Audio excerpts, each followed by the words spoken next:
जय हिंद दोस्तों, स्वागत है आप सभी का इस सीरीज में जिसे हम वर्ल्ड हिस्ट्री को कवर कर रहे हैं। तो ये हमारा फिफ्थ लेक्चर है वर्ल्ड हिस्ट्री का। काफ़ी सारे लेक्चर्स हमने कवर कर लिए हैं, अमेरिकन रिवॉल्यूशन, सिविल वॉर, सारी चीज़ें कवर कर ली है। अब यहाँ पर फ्रेंच के बारे में देखेंगे, और जैसा कि हमारी टैगलाइन है कोर्स की सीधी बात नो बकवास। तो क्या होता है ना, आपको वर्ल्ड हिस्ट्री जो है वो ज़्यादा रिलेवेंस आपको मेंस में होता है, प्रीलिम्स में इतना ज़्यादा उसका रिलेवेंस नहीं होता है। तो यहाँ पर आपको लिखना होता है मेंस में। तो उसके लिए आपको सही तरीके से बुलेट पॉइंट में चीज़ें पता होनी चाहिए कि लिखनी भी कैसी है। उसी के साथ साथ आपको कॉन्सेप्ट जो है वो भी पता रहना चाहिए, और यही यहाँ पर कोशिश है। ज़बरदस्ती जो चीज़ आपको 20 मिनट आधे घंटे में समझाई जा सकती है, उसके लिए मैं एक एक घंटे के लेक्चर जो है वो नहीं बनाना चाहता हूँ। तो अगर आपको वीडियोस पसंद आते हैं तो रेफर ज़रूर कीजिए बाकी भी कोर्सेज देखने के लिए, क्योंकि बाकी भी ज़बरदस्त कोर्सेज बनाए गए हैं। सभी कोर्सेज अवेलेबल है एम एम अकेडमी ऐप पर। तो M M academy app download कीजिए गूगल प्ले स्टोर से, और वहाँ पर आपको बाकी भी जो कोर्सेस है, प्रीलिम्स, मेंस, इंटरव्यू, सभी पर्सपेक्टिव से आपको हेल्प करेंगे। और एंजॉय कीजिए। चलिए शुरू करते हैं। अब देखिए, शुरू करने से पहले आईएएस का कंप्लीट पैकेज प्रीलिम्स मेंस आपको देखने को मिलेगा एमएम अकेडमी ऐप पर। आपको जीएस पेपर 1 के art and culture, ancient history, medieval history, modern history, history of independence, geography, Indian society, complete GS 1, complete GS 2, polity, governance, society, international relations, GS 3 Indian economy, environment, inter security, disaster management, science and technology, agriculture, GS 4 ethics, और उसी के साथ साथ bonus courses जो है India year book, answer writing course, personal guidance, mock test, सभी आपको देखने को मिलेंगे। तो यहाँ पर आप देख सकते हो कैसे आपको डाउनलोड करना है। जब आप डाउनलोड करोगे तो आपको साइन अप करना होगा। आप डेमो लेक्चर जो है हर सेक्शन में जाकर पहले 2 लेक्चर जो है एज अ डेमो लेक्चर आप देख सकते हो। देन उसके बाद आप प्रोफाइल में जाओगे तो यहाँ पर आपको प्रोफाइल जो है वो ऑप्शन नजर आएगा। उसमें आपको वेरियस प्लान दिखाई देंगे, 3 महीने के, 6 महीने के और 2 साल के कोर्स पर डिस्काउंट है। आपको प्लान परचेस करना है और कोर्सेज को एंजॉय करना है। तो जल्द से जल्द डाउनलोड कीजिए और वीडियोस को एंजॉय कीजिए। तो यहाँ पर फ्रेंच रिवॉल्यूशन की अगर हम बात करें, तो जैसे 18th सेंचुरी खत्म होता है तो यूरोप में काफ़ी चेंज जो है वो हमें देखने को मिलता है। काफ़ी एनलाइटन लोग निकल कर आते हैं, काफ़ी दिमाग वाले लोग जो सोचने पर मजबूर करते हैं बाकियों को भी, कि भाई तुम ऐसा कर रहे हो, ऐसी सिचुएशन चल रही है तो क्यों चल रही है, इसमें चेंजेस लाने की बहुत ज़्यादा ज़रूरत है। तो इस तरीके से हो रहा था, मतलब बेसिकली जो रोहित था वो कृष्ण में यहाँ पर तब्दील होता जा रहा था। देन यहाँ पर जो फिलोसोफर्स है, जो लोगों को सोचने पर मजबूर कर रहे थे, काफ़ी सारे फ्रेंच फिलोसोफर, मतलब बेसिकली यूरोपियन जो फिलोसोफर्स है वो हमें देखने को मिलते हैं। जो आर्टिस्ट थे वो यहाँ पर ह्यूमन के फ्रीडम का जो रीजन है वो यहाँ पर प्रोपोगेट कर रहे थे, कि भाई जो इंसान है वो इंसान है। फिर आप उसको कैटेगरीज में डिवाइड नहीं कर सकते हो कि ऊपर का है, बीच का है, नीचे का है, इस तरीके से आप डिवाइड नहीं कर सकते हो। ह्यूमन है, ह्यूमन है, उसकी फ्रीडम रहनी चाहिए। तो ये जो एक रिलीजियस इसमें फंस गए थे, हमने देखा था चर्च विल, है ना। तो उसमें जो फंस गए थे उसको यहाँ पर बाहर निकालने का काम जो है फिलोसोफर्स, आर्टिस्ट लोग ये सब कुछ कर रहे थे। तो अगर कोई भी इस तरीके से अगर कोई इविल फैलाने की कोशिश कर रहा था तो बोल रहा है चल चल पता है हमको ऐसा। उसी के साथ साथ जो मिडिल क्लास है वो अब यहाँ पर उठ रहा था। मिडिल क्लास जो है अब उसके पास यहाँ पर इंकरेजमेंट आ रहा था, जो पॉलिटिकल अवेयरनेस है वो आ रही थी। वो सोच रहा था कि यार मैं यहाँ पर काफ़ी सारे हद तक जो सरकार है उसको समर्थन दे रहा हूँ। सरकार जैसा चाह रही है वैसा यहाँ पर बर्ताव कर रहा हूँ, उसके बाद भी सरकार मेरा नहीं सुनती है, वो सुनती है ऊपर के लोगों का। तो ये यहाँ पर गलत हो रहा है। उसी के अमेरिकन रिवोल्यूशन हो रहा था, है ना। तो अमेरिकन रिवोल्यूशन ऑलरेडी फ्रेंच लोगों ने देख लिया था। तो अब यहाँ पर उनकी और हो गई कि यार ये तो बात गलत है, ये नहीं होना चाहिए। तो यहाँ पर मिडिल क्लास जो है उनकी भी इंडिपेंडेंस की यहाँ पर बात जो है वो चलने लग रही थी। अब यहाँ पर जो फ्रांस है, ये वन ऑफ द लार्जेस्ट और रिचेस्ट कंट्रीज जो है यूरोप की, वो हमें देखने को मिल रहा था, है ना। लेकिन इतना आगे बढ़ने के बावजूद, इतना अच्छे तरीके से फाइनेंशियली रहने के बावजूद भी, एंशियंट टाइम में जो प्रथाएं चलती थी उस हिसाब से जो फ्रांस है वो हमें देखने को मिलता था। यहाँ पर अगर आप देखोगे तो 3 लेवल की रिजिड सिस्टम हमें देखने को मिलती थी। जैसे हमारे यहाँ पर इंडिया में अगर आप देखोगे एंशियंट टाइम में तो हमें जो एक बेसिकली जो लेवल्स है वो देखने को मिलते थे, है ना, ब्राह्मण, क्षत्रिय, वैश्य, शूद्र। उसी तरीके से यहाँ भी 3 लेवल जो है वो हमें देखने, और रिजिड सोशल सिस्टम थी है। तो यहाँ पर अगर आप देखो फ्रेंच रिवोल्यूशन जो है वो बेसिकली इसी सिस्टम को चैलेंज कर रहा है। ये जो सिस्टम है ये गलत है, क्योंकि सबसे नीचे अगर आप देखोगे तो जो लोग थे उन्होंने विद्रोह कर दिया, है ना।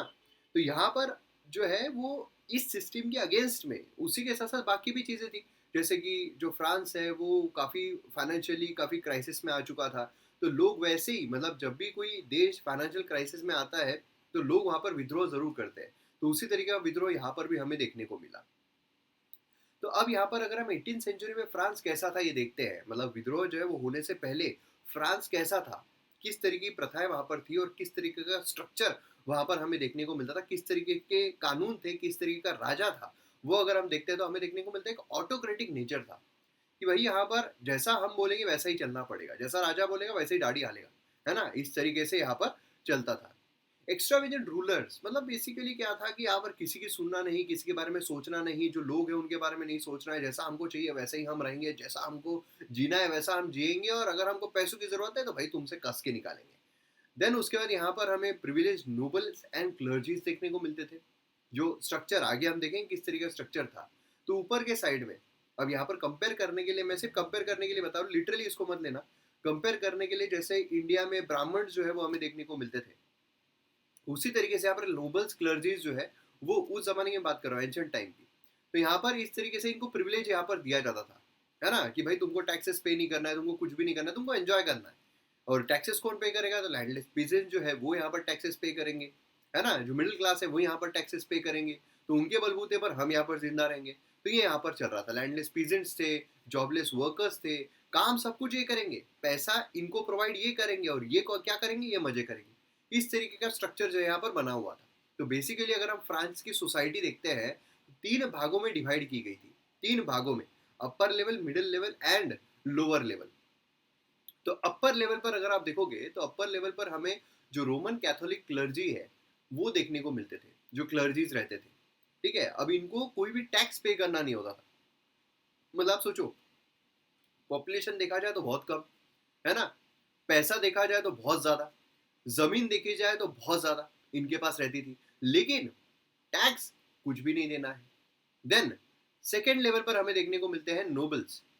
ये जो नोबल्स थे 2% ऑफ द पॉपुलेशन थे, सिर्फ 2%, और 20% जो जमीन है वो इनके ताबे में थी, 20% जमीन, और इन लोगों को भी टैक्स पे नहीं करना पड़ता था। अब आप सोचोगे कि जो रईस लोग हैं यहाँ पर, जो अमीर लोग हैं यहाँ पर, वो टैक्स पे नहीं कर रहे हैं, तो सरकार के पास पैसा आता कहाँ से था, क्योंकि ऑब्वियस है कि टैक्स के थ्रू ही पैसा जो है वो गवर्नमेंट के पास आता है, और फिर गवर्नमेंट जो है वो खर्च करती है। तो इनके पास जो पैसा है वो थर्ड लेवल जो थी वहां से आता था। थर्ड लेवल पर हमें देखने को मिलते थे तीन भाग, उसमें थे बॉर्गेसेस, जो वेल्दी मर्चेंट्स थे, जैसे मिडिल क्लास जो हम बोलते हैं, सिटी वर्कर्स थे, जो पुअरली पेड सर्वेंट्स हमें देखने को मिलते थे, उसी के साथ साथ पीजेंट्स थे। अब ये पेजेंट्स अगर आप देखोगे तो 80% जो पॉपुलेशन है फार्मर्स की हमें देखने को मिलती थी, और सारा पैसा जो है, सारा टैक्स जो है वो इन्हीं से वसूला जाता था। अब मेरे को बताओ, आप सटकेगी या नहीं सटकेगी, सटकेगी ना। तो ये दिन आ ही गया कि यहाँ पर जो थर्ड कैटेगरी थी उनकी यहाँ पर सटक गई, उन्होंने बोला आली रे आली, आता माझी बारी आली, अब यहाँ पर कह के लेंगे। तो अब यहाँ पर जो फ्रेंच रिवॉल्यूशन है उसके जो कॉजेस है उसको हम डिवाइड करेंगे पॉलिटिकल, सोशल और इकोनॉमिक भाग में। जैसे भी मैंने आपको हमेशा बोला है कि जब भी हम किसी रीजन को इंटरनेशनल लेवल पर कहीं पर भी वॉर हो रहा है, कहीं पर भी कुछ भी हो रहा है, जो देश है उनमें अगर प्रॉब्लम्स क्रिएट हो रहे हैं तो उनको तीन भागों में मोस्टली डिवाइड किया जाता है। चौथा होता है डिफेंस का भी, अगर वो नेबरिंग कंट्रीज है तो उसमें डिफेंस जो है वो भी आ जाता है। तो ये तीन भागों में हम डिवाइड करेंगे, political, social, economical. Political cause अगर आप देखो तो पॉलिटिकल कॉज में हमें देखने को मिलता है ये जो रिवोल्यूशन वर्ड है ना, इसका मतलब होता है फंडामेंटल चेंज सोशल सिस्टम में। सोशल सिस्टम जो है काफी बुरी तरीके से चल रही थी, है ना। क्यों? क्योंकि टैक्स जो है वो पहले दो कैटेगरी से वसूला नहीं जा रहा था, सारा टैक्स तीसरे कैटेगरी से वसूला जा रहा था। उसी के साथ साथ यहाँ पर फ्रेंच रिवोल्यूशन जो है 1789, ये यहाँ पर ब्रांड किया गया टोटल रिवोल्यूशन, टोटल कंप्लीट भाई, सब कुछ पूरा रिवोल्ट यहाँ पर चेंज हो रहा है, सब कुछ चेंज हो रहा है। जो मेन यहाँ पर सोशल इविल चल रहा था वही यहाँ पर चेंज हो रहा है। जो यहाँ पर फ्यूडल सोशल सिस्टम थी जो चल रही थी, जो इतनी रिजिड सिस्टम यहाँ पर चल रही थी, वो यहाँ पर चेंज हो जाती है और उसकी जगह पे एक नया क्लास डेवलप होता है जो यहाँ पर सबका साथ सबका विकास जो है उसकी प्रार्थना करता है। इनफैक्ट रिवोल्यूशन जो है जनरली प्री कंडीशनड यहाँ पर ग्रोइंग जो ग्रीवेंसेस हो रहे हैं, डिसकंटेंट हो रहे हैं सोसाइटी में। तो डिसकंटेंट जो यहाँ पर चल ही रहे थे, जो थर्ड कैटेगरी है उसके बीच में डिसकंटेंट हो ही रहे थे कि भाई हमारा यहाँ पर सब कुछ सही नहीं हो रहा है ना। तो क्या बेसिकली स्टोरी क्या थी, ये तो हो गया पॉइंट जो आपको मेंस में लिखना है। अब मेन आपको जो कॉन्सेप्ट है वो समझने के लिए क्या है, एक लुइस यहाँ पर 14 था, ठीक है। क्या है मतलब, देखिए सभी राजा जो भी यहाँ पर रहे हैं फ्रांस के, उनको याद रखने की जरूरत नहीं है, कुछ कुछ आप याद रखो, कुछ कुछ अपने आप याद रह जाएंगे, ठीक है। तो लुइस 14 फ्रेंच किंग था, बॉर्बन डायनेस्टी का। अब वो बेसिकली एक ऑटोक्रेटिक मोनार्की था। ऑटोक्रेटिक भाई, मैं जैसा बोलूंगा वैसा होना चाहिए, हम जैसा बोलेंगे वैसा, मतलब बेसिकली क्या हुआ था, उसने पूरी सेंट्रलाइज्ड पावर ले ली थी, अपने हाथ में सारी की सारी पावर जो उसने अपने रख ली थी। अब यहाँ पर जो जुडिशरी है वो भी हेड की जाती थी किसके द्वारा, जो राजा है उसके द्वारा हेड की जाती थी। अब ये जुडिशरी अगर आप देखोगे तो इसके पास पनिशमेंट देने की पावर जो है वो तो थी, है ना, और इम्प्रिजनमेंट जो है वो भी देने की पावर थी बिना किसी ट्रायल के। कि भाई मतलब ये तो ये तो क्या बोलते हैं, अत्याचार हो गया ना यार। कि सोचो अगर मैं राजा हूँ और मेरे पास ऐसी पावर है कि मैं किसी को मार भी सकता हूँ, मैं किसी को जेल में भी डाल सकता हूँ बिना किसी ट्रायल के, बिना किसी ट्रायल के, मतलब समझ रहे हो आप, मतलब उसको जो सामने वाला है जिसको जेल में डाल रहे हैं उसको मौका भी नहीं दिया जाएगा कि बेगुनाह साबित होने का। मेरी नजरों में वो गुनेगार है ना, बस गुनेगार है, फाइनल, कह दिया, कह दिया। तो इस तरीके से यहाँ पर जो मतलब ऑटोक्रेटिक मोनार्की है वो हमें देखने को मिलती थी। पार्लियामेंट जो है हाईएस्ट रॉयल कोर्ट था जस्टिस का, ठीक है। अब यहाँ पर राजा जो है उसके पास पावर नहीं थे कि जो मजिस्ट्रेट्स है या फिर जजेस है पार्लियामेंट के, जो यहाँ पर पार्लियामेंट था उसके जो मजिस्ट्रेट्स ये सब है उनको यहाँ पर निकाल सके, ठीक है, मतलब बेसिकली डिसमिस नहीं कर सकता था।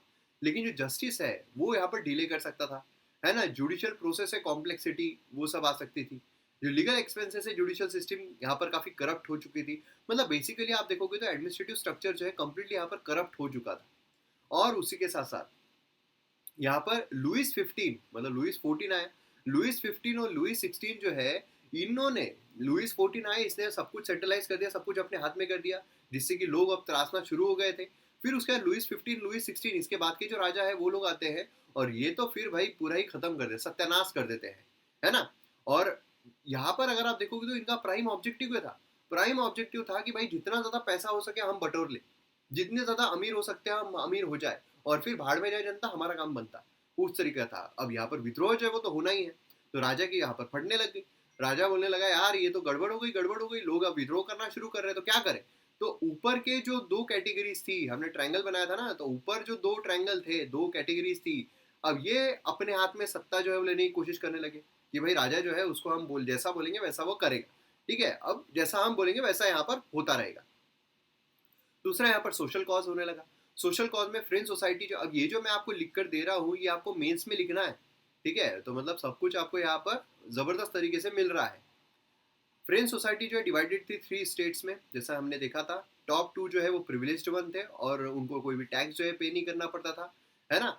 और उसी के साथ साथ यहाँ पर जो नॉन प्रिविलेज थे, मतलब जो थर्ड कैटेगरी थी, उसमें डिसकंटेंट यहाँ पर क्रिएट होने लगा। जो क्लर्जी है, जो 1% थे पॉपुलेशन के, वो यहाँ पर 10% टोटल लैंड जो है वो कंट्रोल किया करते थे, और जो सेकंड है वो 2% थे, 20% जमीन जो है वो दिखा करते थे। करप्शन बहुत ज़्यादा फैल रहा था। जो थर्ड कैटेगरी है वो यहाँ पर और ज़्यादा गुस्से में आती जा रही थी। तो जैसा मैंने आपको कहा था सोशल कॉज, तो यहाँ पर कैटेगरीज फर्स्ट सेकेंड थर्ड, तो इनके बारे में हमने देख लिया है। अब ये जो थर्ड कैटेगरी थी ना भाई साहब, ये जो थर्ड कैटेगरी थी ये भी 3 भागों में डिवाइड थी। जी हाँ, ये तो पूरा स्ट्रक्चर जो है 3 भागों में था, ये फर्स्ट, ये सेकेंड एंड ये थर्ड।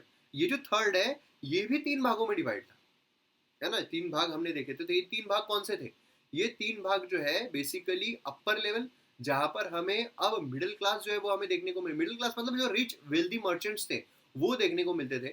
सेकेंड इसमें हमें जो मिडिल क्लास थोड़ा बहुत जो यहाँ पर जिसके पास पैसा बन रहा है वो यहाँ पर देखने, और थर्ड इसमें तो भाई वर्कर्स जिनको एक्सप्लॉइट किया जाता था, बुरी तरीके से एक्सप्लॉइट किया जाता था। तो ये 3 कैटेगरीज हमें यहाँ पर देखने को मिलते थे।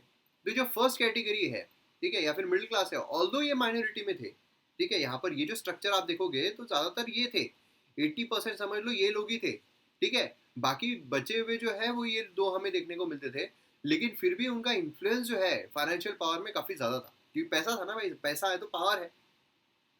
अब इनको ये लगने लगा कि यार हमारे पास पैसा है, हम यहाँ पर इन्फ्लुएंस डाल रहे हैं, हम यहाँ पर राजा को, फिर भी हमें यहाँ पर टैक्सेस देने पड़ रहे हैं, फिर भी हमें यहाँ पर इन दोनों लोगों की सुननी पड़ रही है, ये तो गलत है। तो इसलिए क्या हुआ, ये भी गुस्से में यहाँ पर आना शुरू हो गए थे।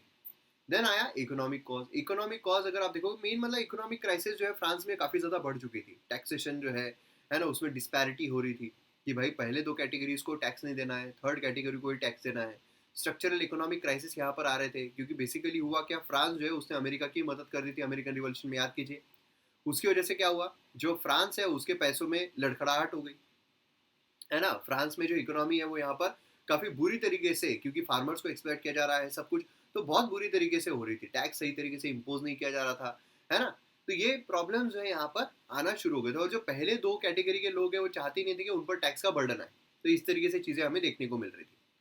सोशल ह्यूमिलिएशन बेसिकली देखने को मिल रहा था, है ना। तो ये सारी चीज़ें जो यहाँ पर हो रही थी। देन उसके बाद यहाँ पर राजा ने काफ़ी कोशिश भी की कि पहले 2 कैटेगरीज के लोगों को भी टैक्स स्ट्रक्चर में लेकर आते हैं जिससे कि वो भी टैक्स पे करेंगे, लेकिन उन्होंने बोला कि भाई पागल हो गए हो क्या, हम काय को टैक्स पे करेंगे, है ना। तो बेसिकली ये चीज़ें हमें देखने को मिल रही थी। इमीडिएट कॉज क्या था, इमीडिएट था ये यहाँ पर इकोनॉमिक बैंक करप्सी जो है गवर्नमेंट की। मतलब भाई पैसा पूरा तिजोरी में का खत्म हो गया है, अब इनके पास पैसा है ही नहीं। अब पैसा है ही नहीं तो क्या करेंगे भाई, यहाँ पर जो बाकी के लोग हैं उनको बोलना पड़ेगा ना, जो अमीर लोग हैं, कि भाई अपना पैसा खत्म हो गया है, अब पैसा खत्म हो गया है तो तुमको कुछ मदद करनी पड़ेगी। लेकिन वो अमीर लोग बोलेंगे भाई अपन मदद नहीं करेगा, अपन कैसे मदद करेगा, वो जो तीसरे कैटेगरी के लोग हैं डालो और टैक्स बढ़ाओ, पैसा मांगो उनको।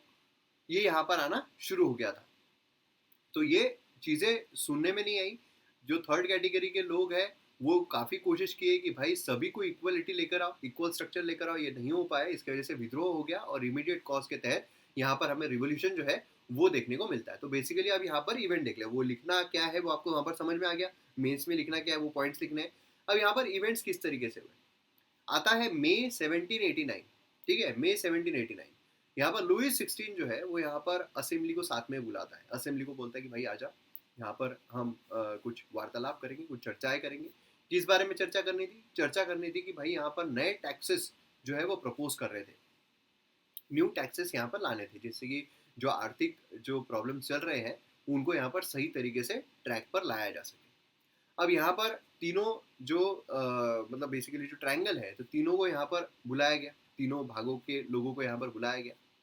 अब इसमें जब ये बुलाया गया तो इसमें से 300 रिप्रेजेंटेटिव जो है ऊपर के लेवल के आए, 300 रिप्रेजेंटेटिव जो है वो मिडिल लेवल के आए, और 600 मेंबर जो है बेसिकली यहाँ पर ये थर्ड कैटेगरी के जो लोग थे उनके आए। अब इनमें कुछ लोगों को शामिल भी नहीं किया गया, जैसे पेजेंट जो है उनको शामिल नहीं किया गया, जो आर्टिसंस है उनको शामिल नहीं किया गया, जो महिलाएं हैं उनको यहाँ पर एक्सेस जो है इस असेंबली में वो डिनाई कर दिया गया। तो किनको डिनाई किया गया था ये कभी कभार आपको प्रीलिम्स के लिए भी इम्पोर्टेंट हो सकता है, मेंस के लिए तो है। देन अब यहाँ पर क्या होता है ना कि जब हम किसी चर्चा में भागीदार बनते हैं तो हम सही है या गलत है कैसे बताते हैं, वोटिंग करके। तो वोटिंग स्ट्रक्चर जो है वो किस तरीके का था, वोटिंग स्ट्रक्चर था 1 वोट ऊपर के लेवल को, 1 वोट बीच के लेवल को, और 1 वोट लोअर लेवल को। यहाँ पर इंसानों के बलबूते पे नहीं था, यहाँ पर इस तरीके से था। इस तरीके से है तो भाई ऊपर के जो 2 लोग बोलेंगे वही होगा, नीचे के जो लोग हैं उनका तो कोई अस्तित्व ही नहीं है, उनको ऐसे ही बुलाया जा रहा है ना। तो ये चीज़ यहाँ पर हमें देखने को मिल रही थी। इसकी वजह से क्या हुआ कि जो थर्ड लेवल में जो टॉपर लोग थे, थर्ड जो लेवल है, थर्ड जो ग्रेड है, जो नीचे की लेवल है, इसमें जो टॉपर लोग थे, जो हमने इसका ट्रायंगल एक अलग से बनाया था, उसमें जो टॉपर लोग थे, वेल्दी लोग थे, वो यहाँ पर खड़े हो गए। उन्होंने बोला कि हर मेंबर को 1 वोट दो भाई साहब, हर कैटेगरी को वोट मत दो आप, कि अपर कैटेगरी को 1 वोट, मिडिल कैटेगरी को 1 वोट, ये तो मिडिल और अपर वाले तो ये निकल जाएंगे, ये तो अपना अपना वोट देंगे और वही मेजोरिटी में हो जाएंगे। तो यहाँ पर लोगों को दो, क्योंकि लोग इनके ज्यादा थे, 600 मेंबर्स, लोग इनके ज्यादा है, तो भाई यहाँ पर हर एक मेंबर को 1 वोट दो। अब ये जो है ये भी नहीं माना गया, ये डिनाई कर दिया गया, रिजेक्ट कर दिया गया। इसके वजह से ये लोग जो है बाहर निकल गए। अब थर्ड कैटेगरी वालों ने बोला भाई अब ये समय आ चुका है कि अब यहाँ पर जो पोकेमॉन है उसको फिर से पिकाचू बनाना पड़ेगा। तो अब यहाँ पर ये लोग निकल गए, बाहर निकल गए सीधा।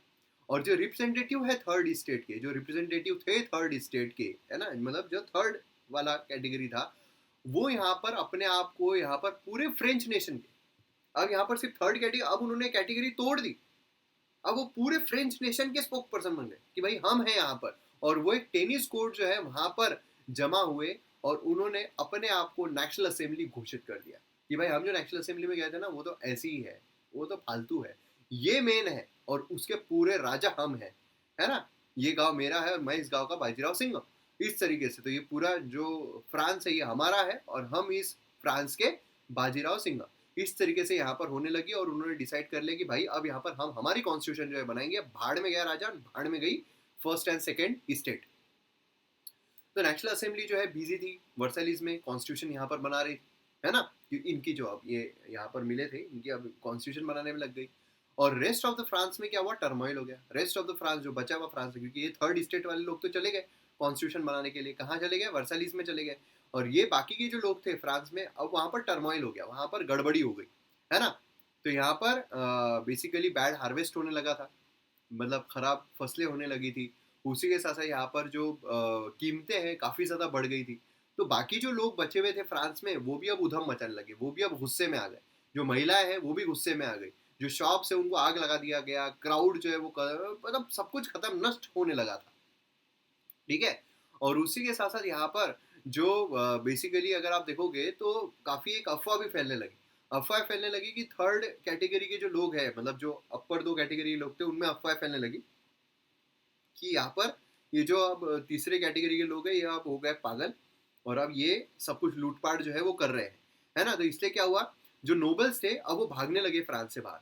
भाई बाहर बाहर चलो, बाहर चलो, बाहर चलो, झुंड में चलो, मुझे कोई शर्म नहीं कि मैं डर रहा हूँ। इस तरीके से भागने लगे। तो एक नई तरीके की सिस्टम यहाँ पर डेवलप हो गई।